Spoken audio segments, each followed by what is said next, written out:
Lynn County Sheriff, where is your emergency? Someone broke into our house. Our address is 4414 Oak Leaf Court, Northeast. I've been shot. My other family member's been shot. I need help immediately. Okay, I'm getting Cedar Rapids on the line here. I've been shot in the foot. Okay, sir, stay on the line. 在爱荷华州西达拉皮兹的东北橡树巷，四季更替如钟表般规律，修剪整齐的草坪映衬着一排排精致的房屋。这里是美国中产阶级梦想的完美住脚。2021年6月15日清晨，当第一缕阳光洒向这个宁静的死胡同时，没有人会想到，几小时后，这里将成为一场震惊全美的悲剧现场。大家好，我是小小，欢迎来到24探案。杰克逊一家生活在爱荷华州西达拉皮兹一个安静的中产阶级社区，住所位于东北橡树巷4414号。这是一栋价值约40万美元、3400平方英尺的5居室豪宅，环境优美，邻里和睦。家庭成员包括父亲杨杰克逊61岁，母亲梅丽莎杰克逊68岁，以及他们的2个孩子20岁的亚历山大杰克逊和19岁的妹妹萨布丽娜杰克逊。杰克逊一家从表面上看是典型的美国中产家庭。杨曾在 IT 行业工作多年，退休后过着安稳的生活。梅丽莎曾是一名摄影师，后来成为全职主妇，专心抚养子女。亚历山大和萨布丽娜都是聪明上进的孩子，分别在高中乐队中演奏长笛和双簧管，并且都考入了爱荷华大学，距离家仅31英里。亚历山大还是童子军中的英籍童子军，曾参与慈善项目，修复贫困家庭的房屋，展现出乐于助人的一面。萨布丽娜则性格外向，社交活跃，与哥哥的内向形成鲜明对比。一家人喜欢在家中共度时光，看电影，玩桌游，假期也会一起旅行。他们热衷于讨论各种话题，从经济到政治，无所不包。然而，在这看似温馨的家庭背后，暗流正在悄然涌动。亚历山大在大学期间开始出现学业问题，成绩下滑，甚至面临退学的风险。他曾告诉父母自己想创业，却迟迟没有行动，生活重心逐渐转移到熬夜玩电子游戏上。而萨布丽娜则在学业和社交上表现优异，这让亚历山大感到压力，甚至心生嫉妒。更重要的是，家庭内部的政治分歧逐渐加剧。亚历山大和父亲杨持保守派观点，而萨布丽娜倾向于自由派。她曾在社交媒体上向朋友抱怨，称父亲和哥哥在政治讨论中压制她的意见，甚至让她感到不安全。此外，萨布丽娜还在探索自己的性取向，担心如果哥哥发现她是双性恋，可能会引发冲突。这些矛盾看似微不足道，但却为日后的悲剧埋下了伏笔。2021年夏天，亚历山大和萨布丽娜回到家中度假，家庭的紧张关系进一步显现。杨曾对亚历山大发出最后通牒，要么找到工作，要么搬出去自立门户。当时，亚历山大的银行账户里只有30美元，他完全依赖父母的经济支持。这种压力或许是他内心崩溃的导火索。2021年6月15日清晨，西达拉皮兹的宁静被一通紧急的911电话打破。电话来自20岁的亚历山大·杰克逊，时间是早上8点21分。他声音颤抖，向接线员报告，有人闯进我们家，地址是东北橡树巷4414号。我被枪击了，我的家人也被枪击了，我需要立即帮助。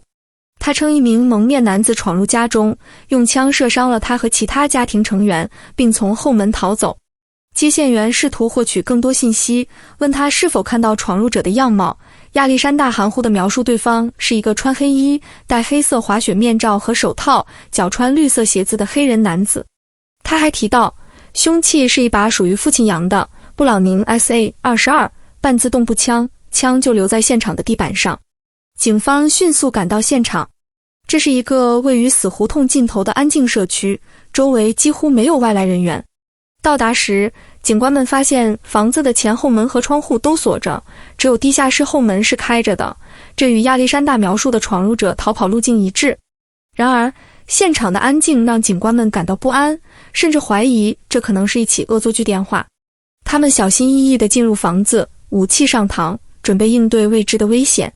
进入地下室后，警官们立刻被眼前的景象震惊。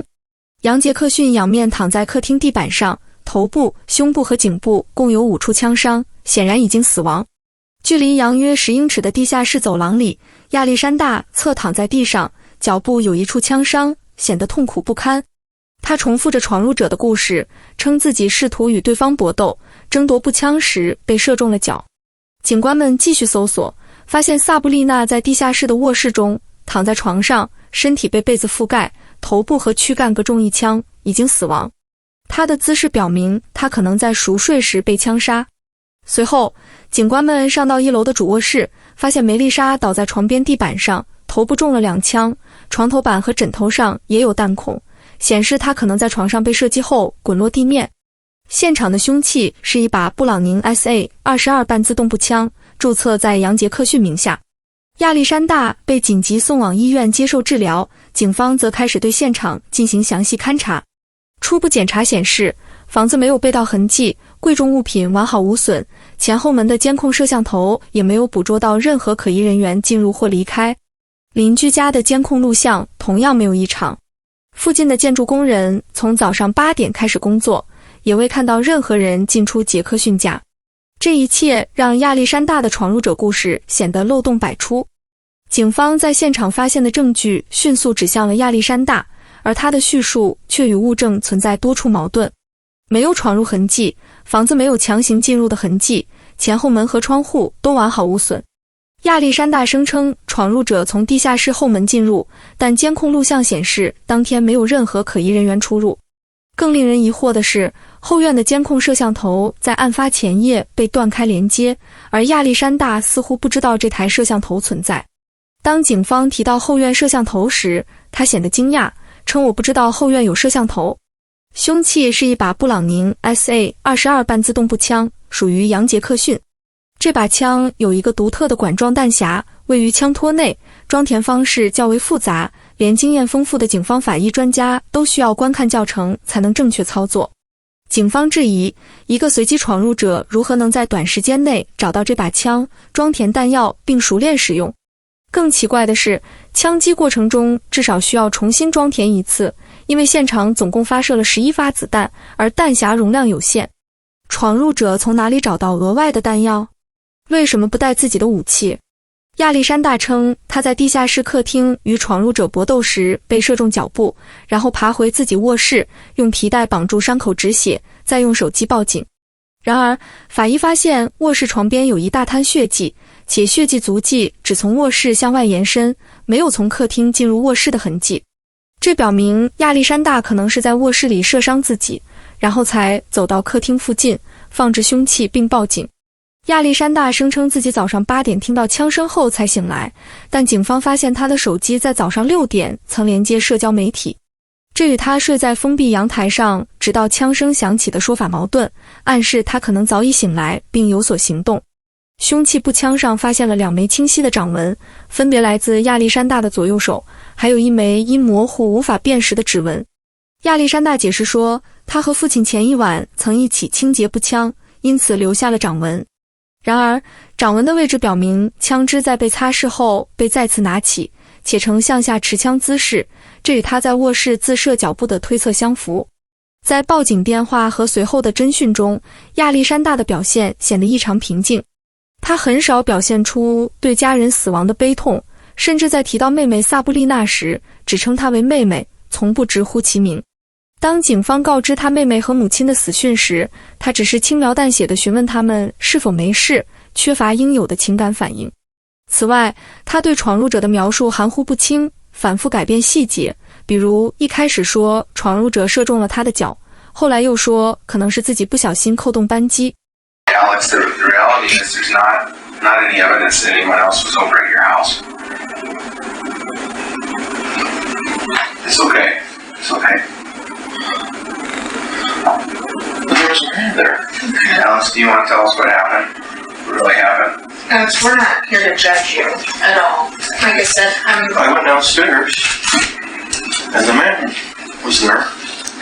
I fought him. I got shot. I think he left. Alex, that's not what the evidence is showing. What do you mean? Well, like I said, if there had been a person there would be some evidence that he showed up. There would also be evidence that he left, because he's not there now, and there is no evidence for that. No one else was there. Well, he was there. Like Sarah said, we're not here to judge you. Something happened in your house, and we're just trying to figure out why. Because Matt and I talk to a lot of people, so I've been a police officer for 15 years now, and Matt's been a police officer for 20 plus, and a lot of people that we talk to do a lot of things for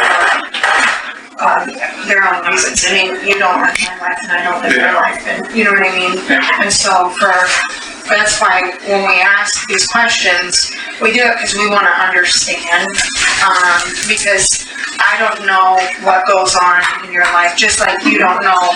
Maybe you think my life is really happy, but I could probably tell you some things that would surprise you, and you would say, oh, I wouldn't expect that, Oh, your life? Yeah, and so, but we've talked to enough people that we know that there's so much that goes on in people's lives, and that affect what happens, And so, again, with us, we just want to understand why this happened today, and we're not here to, again, judge you. I mean, I think you're a nice guy. You've been very pleasant to talk to with us. And so, like I said, but something bad happened, and there's a reason why something bad happened. And I know you know that reason, but I don't. And I want to understand it. But I don't know. Well, you do. 亚历山大在医院接受治疗期间，警方对他进行了长达4小时的首次侦讯。侦探马特·登林格和莎拉·丽娜直接指出他的故事不合逻辑，没有证据显示有外人进入你家，监控录像也没有任何异常。他们试图通过心理压力让亚历山大坦白，提到可能的动机，如家庭矛盾、学业压力或经济问题，但亚历山大始终坚持自己的闯入者说法。在侦讯中，亚历山大的叙述不断出现矛盾，例如他先说看到妹妹在床上，后来又否认看到她。警方还发现亚历山大在提到脚部枪伤时，曾无意中说了一句我以为会更痛，这让侦探们怀疑他可能在炫耀自己的完美计划。当晚，亚历山大被转往警察局接受第2次侦讯，持续3小时。尽管警方出示了监控断联、血迹分析等证据，他依然拒绝认罪，重复着相同的故事。最终，凭借现场的物证和他的矛盾陈述，警方于当晚逮捕了他，指控他犯有3项1级谋杀罪。2023年1月，亚历山大的审判在西达拉皮兹展开。检方认为，亚历山大因学业失败、经济压力和家庭矛盾而计划谋杀全家，可能是为了继承父母的遗产，包括保险金和房产。他们出示了大量物证，步枪上的掌纹和独特的装填方式，指向亚历山大的熟悉程度。卧室的血迹和足迹分析证明他可能自射脚步。监控录像的缺失和后院摄像头被断开的疑点。亚历山大手机在早上6点的使用记录打破了他的时间线。检方还揭示了家庭内部的紧张关系。萨布丽娜的社交媒体消息显示，她与父亲和哥哥在政治观点上的冲突，以及对自身性取向的担忧。她曾写道：我真的很讨厌我爸和我哥，他们让我觉得家里不安全。朋友还提到亚历山大对家犬的暴力行为，以及他曾用从日本带回的装饰武器威胁妹妹。这些细节勾勒出一个充满矛盾的家庭。亚历山大可能因嫉妒妹妹的成功、父亲的压力以及对金钱的渴望而萌生杀意。辩方则坚称案件证据均为间接证据，强调亚历山大无犯罪记录、无精神病史，且性格温和。他们引用童子军领袖和朋友的证词，称亚历山大是一个可靠、善良的人，不可能犯下如此罪行。他们还指出，步枪上有一枚无法辨识的指纹，可能属于其他人。警方未对弹壳进行指纹检测，调查存在漏洞。然而，辩方无法解释为何没有失窃痕迹，闯入者如何避开监控，以及血迹足迹的矛盾。经过5个半小时的审议，2023年1月25日，陪审团裁定亚历山大3项一级谋杀罪名成立。3月3日，他被判处3项终身监禁，无假释可能，并需支付45万美元赔偿金和提交 DNA 样本。辩方提出上诉，称陪审团受到外界言论干扰，但上诉被驳回。亚历山大·杰克逊案是西达拉皮兹近40年来首起3人命案，震惊了整个社区。表面上，这是一个幸福的中产家庭，却因内部矛盾走向毁灭。亚历山大的动机可能源于多重因素：学业失败的压力、父亲的最后通牒、经济上的无助，以及对妹妹的嫉妒和政治分歧。检方认为，他精心策划了这场谋杀，试图通过自伤脚步来伪装成受害者，以继承遗产并消除证人。然而，他的计划漏洞百出，缺乏对监控录像和物证的处理，导致谎言迅速暴露。这起案件让人不禁反思，家庭内部的矛盾如何在看似平静的表面下酝酿成如此极端的暴力。亚历山大的冷漠表现，从报警电话到庭审中始终不提及妹妹的名字，缺乏对家人的悲痛，显示出他可能具有自私、冷酷的特质，或许未被家人察觉或被忽视。心理专家指出，若亚历山大是凶手，他可能具有一定的反社会人格特质，尽管他无明显的精神病史。这起悲剧也提醒我们，家庭不仅是温暖的港湾，也可能是矛盾的温床。政治分歧、性别观念的冲突、学业压力和经济依赖，都可能在无形中积累成爆炸性的后果。亚历山大的故事是一个警示，沟通与理解的重要性不容忽视，否则隐藏的裂痕可能导致无法挽回的悲剧。杰克逊家庭的悲剧让我们痛心，也让我们深思。如果您或身边的人正面临家庭矛盾或心理压力，请及时寻求帮助。感谢您的收看。如果您对这起案件有任何想法，欢迎在评论区留言，让我们共同关注真相，守护安全。下期节目再见。